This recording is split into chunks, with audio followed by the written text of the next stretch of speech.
What's up, y'all? Welcome to this new mini series, DMs. I think it's a perfect month to have it to discuss this, especially in the month of love. You have all these special feelings for these significant others that like, oh, I gotta, exercise my love for them. And in this series, we're gonna talk about that. We're gonna talk about dating, relationships, how at times we want to put God to the corner, like, man, God, I got this, and we want to do things on our time, like sex outside of marriage. We don't want to wait for God to bless us for something great. We want to do things in our time. We want to, make our own rationale, like, hey, I can justify this. And today, to kick it off, we're going to talk about my boy Joseph. And as I read through the passage, then we'll get to the title of our message for today. So starting on Genesis 39, verse 1, I'm reading from the NIV. It says, "Now Joseph had been taken down to Egypt. Potiphar, an Egyptian who was one of Pharaoh's officials, the captain of the guard, brought him from the Ishmaelites who had taken him there.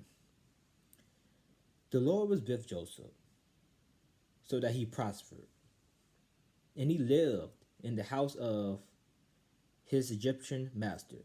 When his master saw that the Lord was with him and that the Lord gave him success in everything he did, Joseph found favor in his eyes and became his attendant.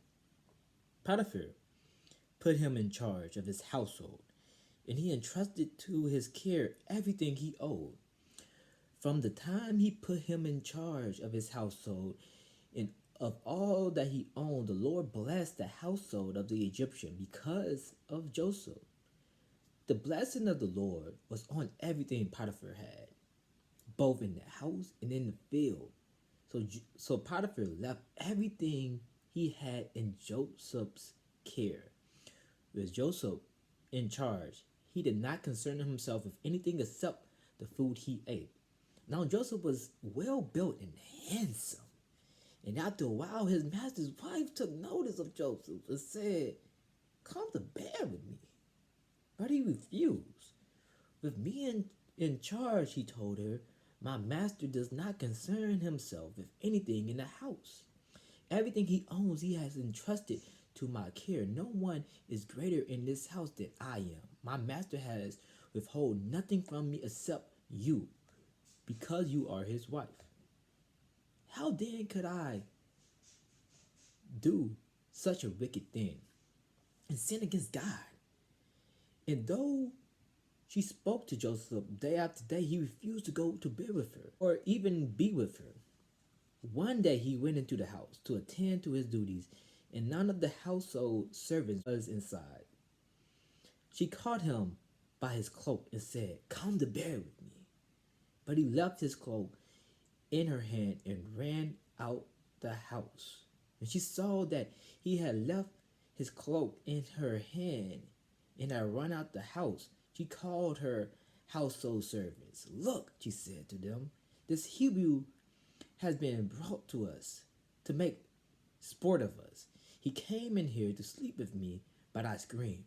When he heard me scream for help, he left his cloak beside me and ran out of the house." She kept his cloak beside her until his master came home.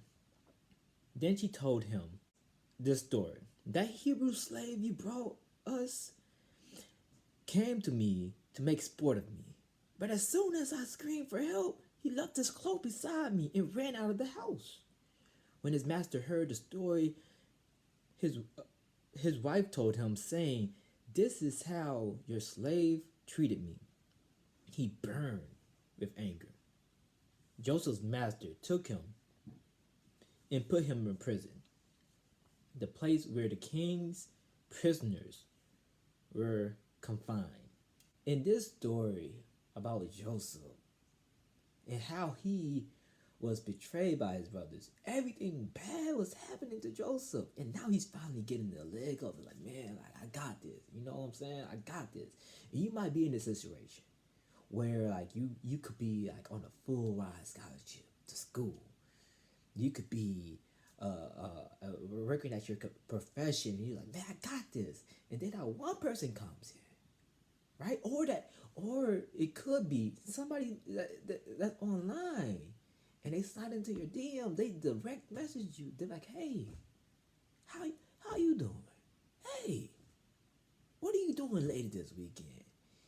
And you can be connected to other people, and you can know right from wrong.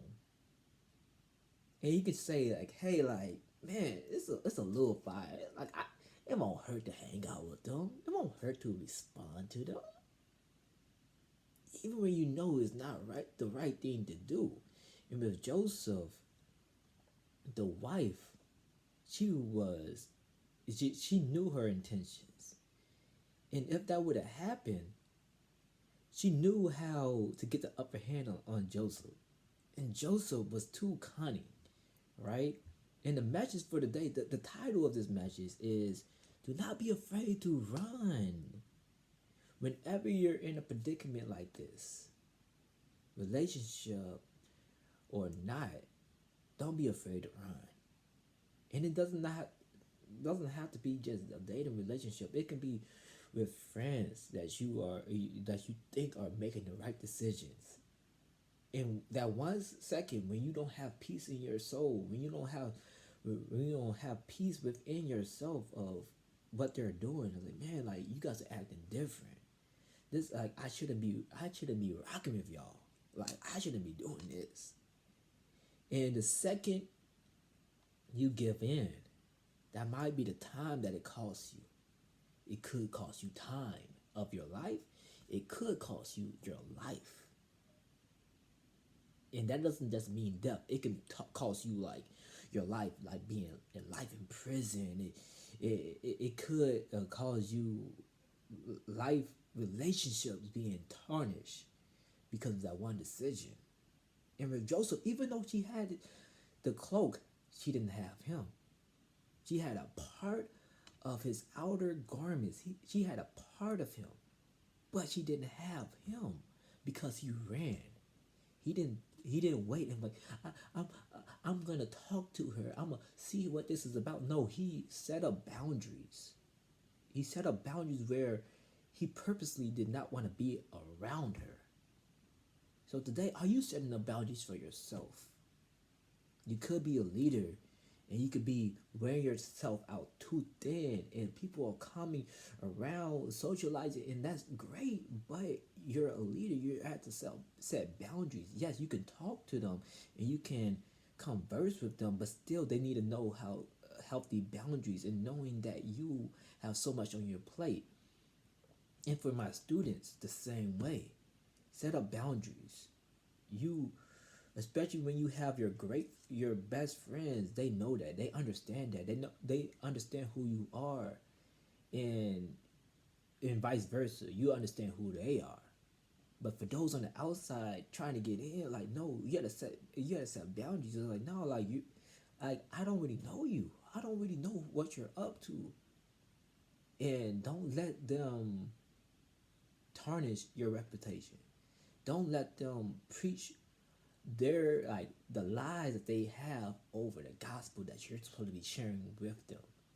Don't preach at them, preach to them through your words and through your actions. And that's how I am. Every time, like, man, like, I don't even need to say a verse. It just drew me. Like, I just personify that.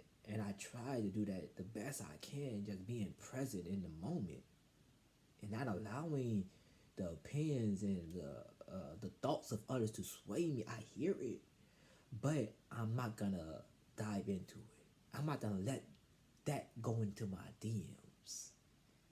I'm not gonna let those relationships from others, the gossips from others, the mindsets of others corrode what I'm doing right now. You know what I mean? I'm not gonna let that tarnish my character. So for those, hey, It's your DMs. Clear it out. You can delete the whole conversation, the whole thread. You can run away. Don't be afraid to run. Just like Joseph, he wasn't afraid. He got thrown into prison, but then still great things were happening. He knew his placement. He was like, "Hey, I'm not gonna do this because I respect my master." Not only did he respect Potiphar, he respected God, his master, who was placing him in great areas. He was building him up, even though it might have been like it might have felt like he was being put down time and time again. God was building him up. He was restoring him and showing him, this is how great I am. And God's name is I am. His name is Yahweh. He is the only way. So today, take this message to heart. Next week, we gonna come again with it, using the Bible to examine biblical dating and relationships and comparing it to today's time. It's February. Valentine's gonna be great, but don't get caught up and don't be afraid to run. I'll see you next week at 7 o'clock. And again, as always, peace.